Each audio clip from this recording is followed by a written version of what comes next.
আজকে আমরা দেখতে চলেছি বর্তমানে অত্যাধুনিক প্রযুক্তির সাহায্যে মানবদেহের অভ্যন্তরে করা এমন কিছু সার্জারির অ্যানিমেশন দৃশ্য। রোটেশন প্লাস্টি হলো এক ধরনের অস্ত্রোপচার পদ্ধতি যা সাধারণভাবে হাঁটুর জয়েন্ট বা হাঁটুর কাছাকাছি অংশে টিউমার অপসারণ করার জন্য ব্যবহার করা হয়। এই পদ্ধতিতে প্রথমে পায়ের যে অংশটুকু ক্ষতিগ্রস্ত হয় সেই অংশটুকু কেটে বাদ দিয়ে দেওয়া হয়। এরপর শিরা উপশিরা সহ পায়ের নিচের অংশটাকে পায়ের উপরের অংশ অর্থাৎ হাঁটুর সঙ্গে জোড়া লাগিয়ে দেওয়া হয়, কিন্তু পাটাকে সম্পূর্ণ উল্টো দিকে ঘুরিয়ে তারপর লাগিয়ে দেওয়া হয়। এর ফলে গোড়ালি সামনের দিকে চলে আসে আর পায়ের পাতা উল্টো দিকে চলে যায়, আর পাটা চলে আসে অন্য পায়ের ঠিক হাঁটুর কাছাকাছি।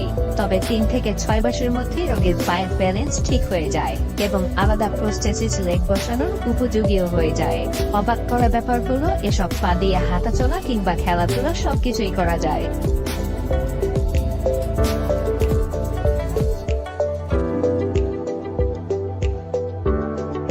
এই ডিভাইসটার নাম হলো মেগাভ্যাক। এই ডিভাইসের সাহায্যে অনেক সাবধানতার সাথে জমাট বাঁধা রক্ত অপসারণ করা হয়।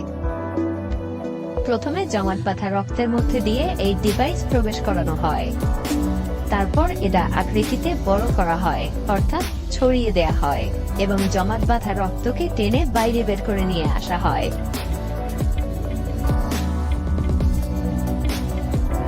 ভয়ঙ্কর ব্যাপার হলো এই জমাট বাঁধা রক্তগুলো বের না করলে সেগুলো পরবর্তীতে বিভিন্ন নার্ভের মধ্যে গিয়ে মারাত্মক সব রোগের সৃষ্টি করতে পারে।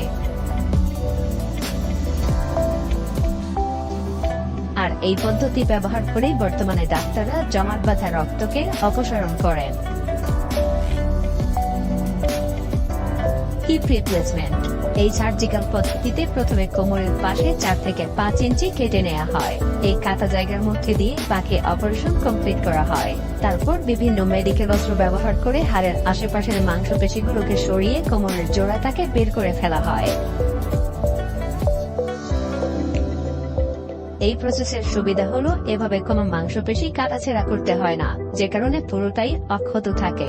এবার একটা বিশেষ কাঁচির সাহায্যে উপরে থাকা একটা পেশির আস্তরণ কেটে হাড়টাকে পুরোপুরি বের করে আনা হয়। এবার কোমরের জয়েন্টের যে বল আর সকেটটা আছে তা স্পষ্ট দেখা যায়। এরপর বিশেষ একটা যন্ত্র ব্যবহার করে জয়েন্টের বলটাকে সকেটের ভিতর থেকে পুরোপুরি বের করে আনা হয়। এরপরের ধাপে বিশেষ একটা করাত ব্যবহার করে ফিমেরাল নেকটা কেটে ফেলা হয়। কাটা শেষে এই যন্ত্র ব্যবহার করে হাড়টাকে পুরোপুরিভাবে আলাদা করে ফেলা হয়। এবার সকেটটাকে কিছু রিট্রাক্টরের সাহায্যে উন্মুক্ত করে ধরা হয়। তারপর একটা যন্ত্র ব্যবহার করে সকেটের ঠিকঠাক মাপ নেওয়া হয় যাতে করে কৃত্রিম সকেট বসানো যায়। এবার টাইটানিয়ামের একটা কাপ বসানো হয়, তার ভেতরে আবার প্লাস্টিকের একটা সকেটও বসানো হয়। এরপরের ধাপে ফিমারটাকে রিট্রাক্টর ব্যবহার করে উন্মুক্ত করা হয়। এবার অতিরিক্ত হাড় সরিয়ে বিশেষভাবে তৈরি একটা সার্জিক্যাল টুল ফিমারে প্রবেশ করানো হয়। এটার মাথায় একটা সিরামিকের গোল বল বসিয়ে দেওয়া হয়।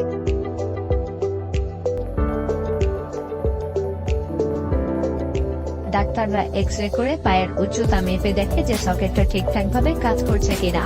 সবকিছু ঠিকঠাক থাকলে সার্জন কাটা অংশ সেলাই করে দিয়ে অপারেশন শেষ করে। IESD endoscopic sleeve gastroplasty. এটা পাকস্থলী কেটে সাইজে ছোট করা এবং ওজন কমানোর বেশ কার্যকরী একটা পদ্ধতি। এমনকি এই সার্জারির কারণে কম খেলেই পেট ভরা মনে হয়। এই অপারেশনটা এমন ভাবে করা হয় যাতে করে কোনো কাটাছেঁড়ার প্রয়োজন না পড়ে। একটা ক্যামেরা যুক্ত করে এই ডিভাইস পেটের ভেতরে প্রবেশ করানো হয়। সেই সাথে সেলাই করার জন্য সুতা পাকস্থলীর মধ্যে প্রবেশ করানো হয়।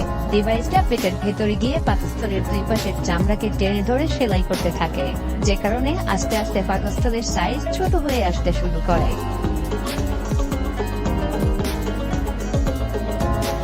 এতে করে 70 থেকে 80% পাকস্থলীর সাইজ ছোট হয়ে যায়, যে কারণে অল্প খেলেই পেট ভরে যায়। আর যারা ওজন নিয়ন্ত্রণ করতে চায় তাদের জন্য এটা বেশ কার্যকর পদ্ধতি।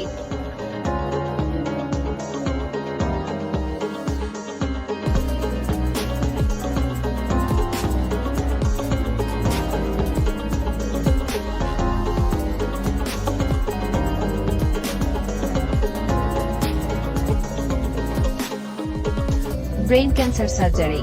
এই পদ্ধতিতে প্রথমে রোগীর মাথায় অ্যানেস্থেসিয়া দিয়ে অজ্ঞান করে নেওয়া হয় যাতে করে সে ব্যথা না পায়। এরপর মাথার মাংস কেটে আলাদা করে নেওয়া হয়।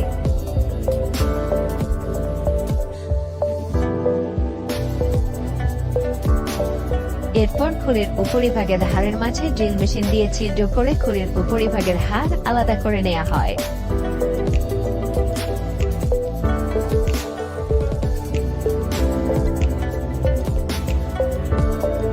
তারপর মাথার যে অংশের টিউমার সেই অংশ কেটে বাদ দিয়ে দেওয়া হয়। এরপর আবার আগের মতো করে সবকিছু জোড়া দিয়ে সেলাই করে দেয়া হয়। এই পদ্ধতি ব্যবহার করে পায়ের নখের অস্বাভাবিক বৃদ্ধি বা নখ বেড়ে গিয়ে ভেতরের দিকে চলে গেলে তা কেটে ফেলা হয়। এটা করতে মাত্র কয়েক মিনিট সময়েরই প্রয়োজন হয়। প্রথমে পাটাকে পরিষ্কার করে অ্যানেস্থেসিয়া দিয়ে অবশ করে নেওয়া হয় যাতে করে রোগী কোনো ধরনের ব্যথা না পায়। এরপর বেশ সাবধানতার সাথে নখের পাশের মাংস সরিয়ে অতিরিক্ত অংশ কেটে ফেলা হয়।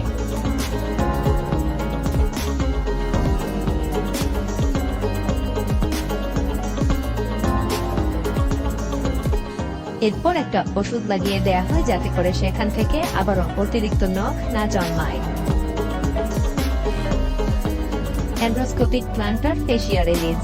প্লান্টার ফেসিয়া হলো এমন একটা টিস্যু যা পায়ের আঙুলগুলোকে গোড়ালির হাড়ের সঙ্গে সংযুক্ত করে।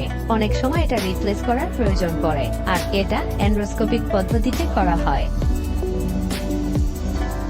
এই পদ্ধতিতে প্রথমে পায়ের গোড়ালির একপাশে একটা ছোট্ট অংশ কেটে নেওয়া হয়। তারপর সেই ছিদ্র দিয়ে একটা ছোট যন্ত্র ঢুকিয়ে দেয়া হয় এবং সেটাকে পায়ের অন্য পাশ দিয়ে বের করা হয়।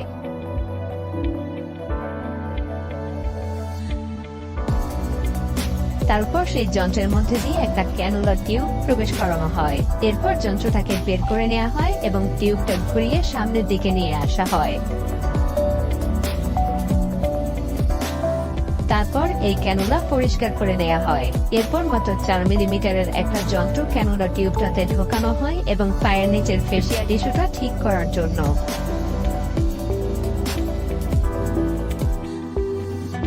এ সময় পাটাকে প্রসারিত করা হয় যাতে কোনো রকমের চর্বি থাকলে সেটা সরে গিয়ে মাংসপেশিগুলো ঠিক জায়গায় চলে আসে।